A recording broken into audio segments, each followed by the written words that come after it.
जय श्री राम बेसारा ने कल की मैंने आप लोगों को एक कहानी सुनाई थी और वैसे मैं एक और प्रेरक कहानी आप लोगों के सामने लेकर आ गई हूँ। और ये कहानी आप लोगों को पसंद आए तो लाइक शेयर और सब्सक्राइब कर दबाए बिना मत जाना।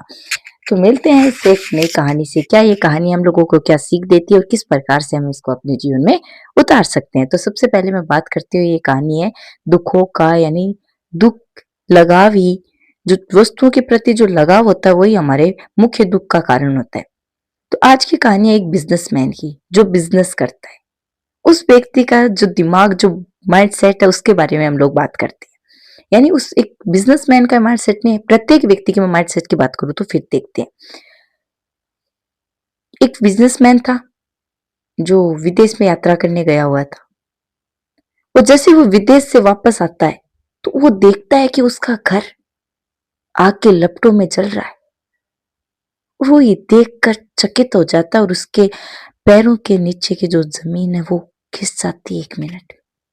वो सोचता है कि मेरे सालों की मेहनत यूं जल रही है, और वो फूट फूट के रोता है।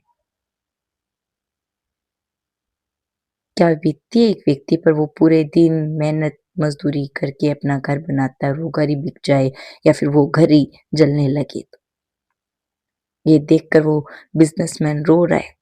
तो एक तरफ से दौड़ के उसका बेटा आता है।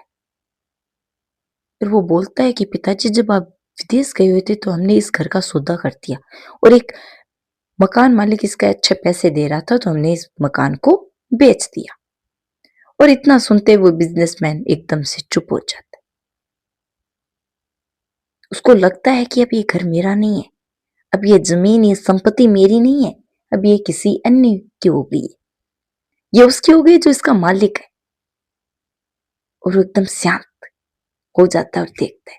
तो वहीं दूसरी तरफ उसका छोटा बेटा आता है और वो बोलता है कि पिताजी, मकान का सौदा तो पूरा हो गया था,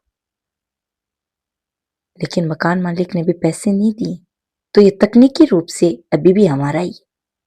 और ये सुनकर बिजनेसमैन फिर से रोने लगा। फिर वो वैसे ही फूट फूट के रो रहे। कहानी तो समाप्त हो गई।